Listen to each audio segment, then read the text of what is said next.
full power, the engines roared. Yellow exhaust flames flickered along the nacelles as we flew above the deck and climbed back into the storm. Welcome to Carrier Aircrew Chronicles. Behind every carrier launch, every mission, and every trap on the flight deck, there's a story, one that goes far beyond the aircraft itself. This podcast is dedicated to those stories. In each episode, you'll hear first-hand accounts from the men and women who lived the life of a naval aviator. Today's episode features a story from naval aviator Jim Tritten. During his career, Jim flew an impressive 20 different types of aircraft and accumulated more than 3,450 flight hours. But when you ask him about all those airplanes, he tends to put it a little more simply. As Jim likes to say, he flew Stoops and Hoovers and a bunch of other aircraft. His time in naval aviation also included plenty of experience where it really counts, on the flight deck of an aircraft carrier. James completed 227 daytime and 86 nighttime carrier landings across 9 different aircraft carriers. And it's one of those nighttime landings that brings us to today's story. We're heading back to the flight deck of the legendary USS Intrepid for a night trap. A carrier landing in darkness, when the familiar horizon disappears and a small moving flight deck becomes your destination. So sit back and enjoy as Jim Tritten takes us aboard USS Intrepid and back to one night in 1972 that he still remembers. Here is Jim's in his own words. October 1972, North Atlantic Ocean. We had been airborne for more than 5 hours in a Grumman S-2G Tracker, a twin-engine U.S. Navy anti-submarine warfare aircraft.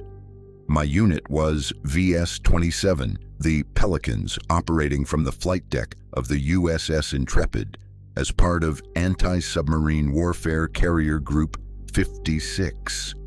The Intrepid was escorting merchant ships during a major NATO exercise.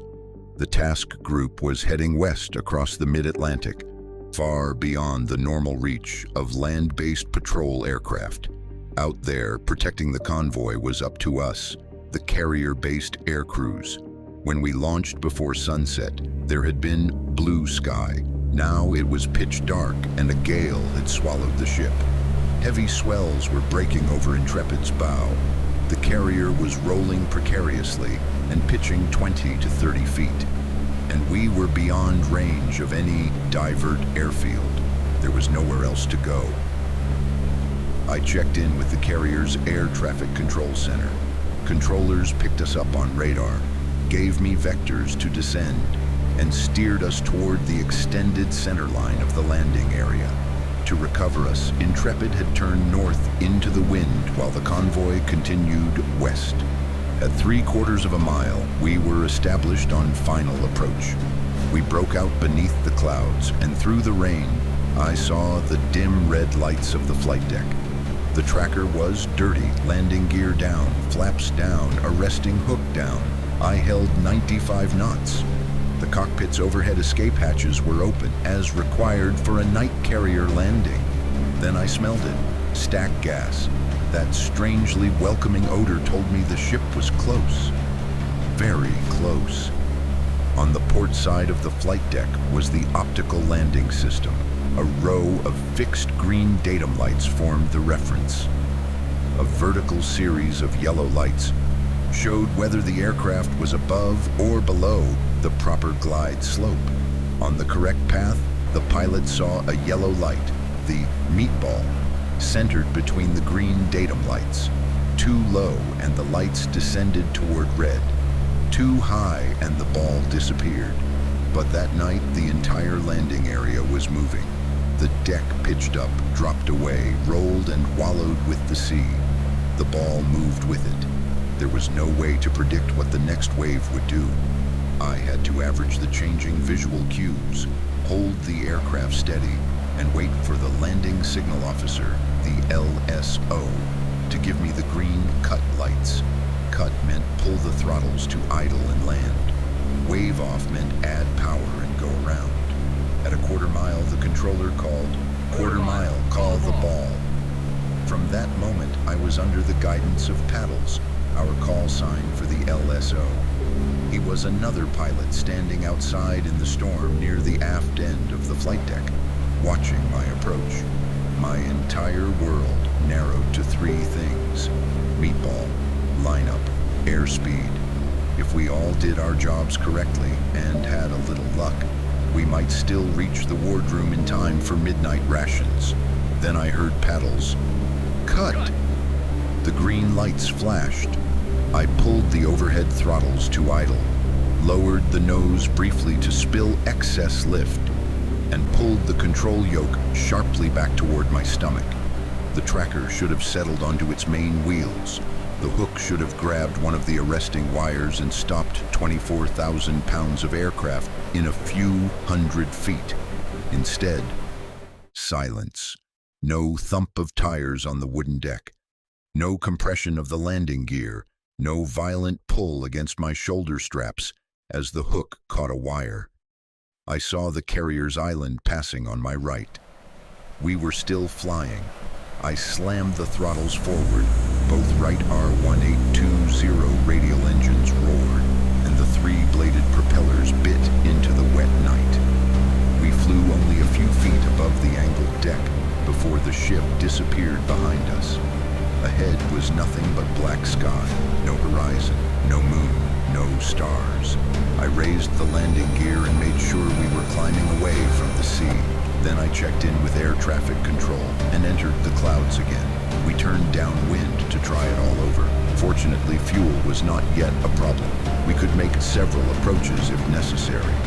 Abeam the ship, I lowered the gear. A mile behind Intrepid, I turned back toward the carrier, broke out beneath the clouds, and concentrated. Meatball, lineup, airspeed. Cut.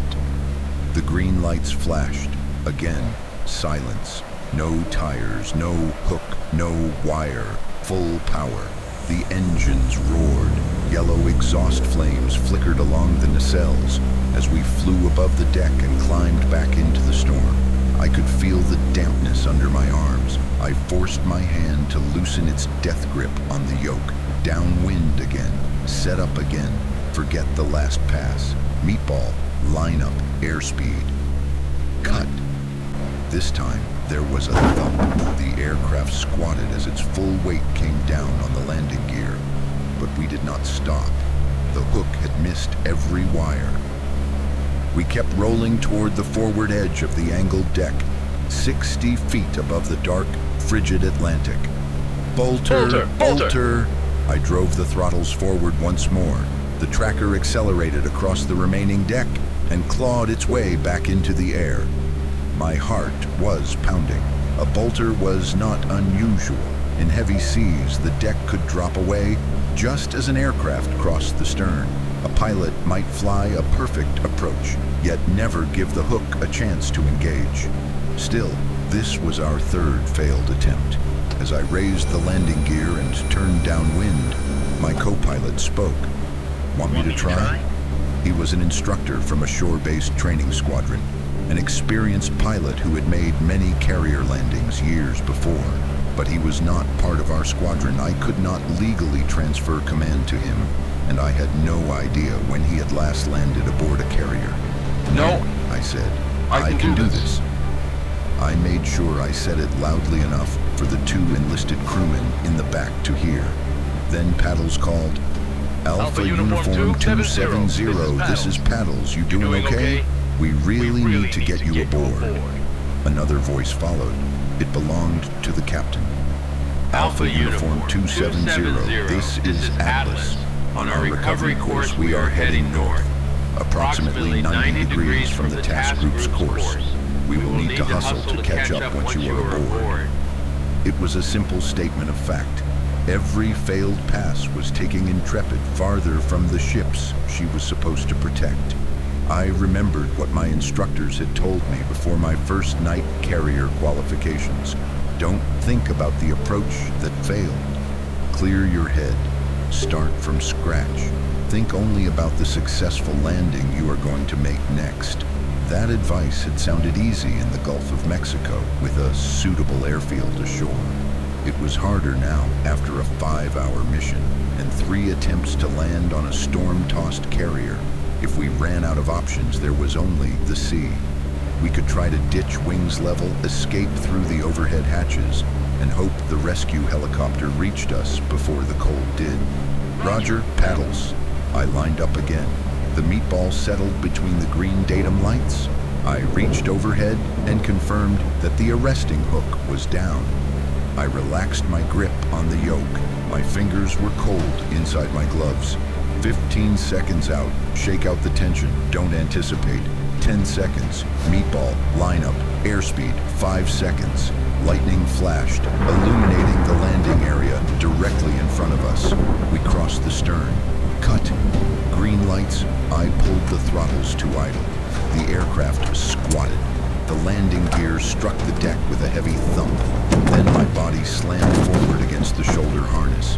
The hook had caught a wire. 12 tons of Grumman aircraft came to a sudden, magnificent stop. Intrepid pitched and rolled beneath us, wallowing in the trough of the heavy seas. Then the ship began turning to port, swinging west to catch the task group.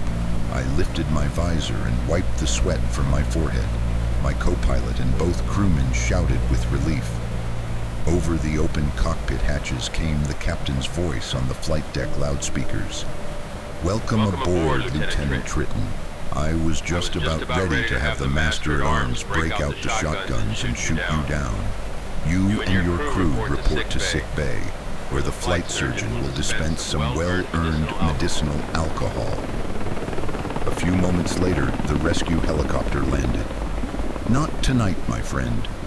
That flight required every skill I possessed to bring 4 souls safely back aboard the bird farm. Maybe we had benefited from luck. Maybe I had cashed in some karma still in the bank.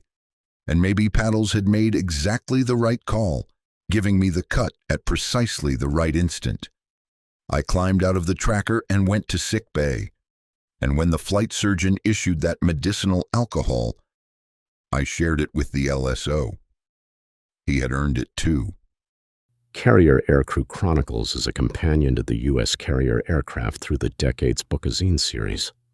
While the books explore the technical evolution and historical development of U.S. carrier aviation from the 1950s through the 2000s, this podcast focuses on the people behind the machines, the pilots, flight officers, and aircrew whose experiences brought that history to life. Each episode features one story, one voice, one unique perspective on life in naval aviation. If you've served in carrier aviation and have a story you'd like to share, we'd love to hear from you.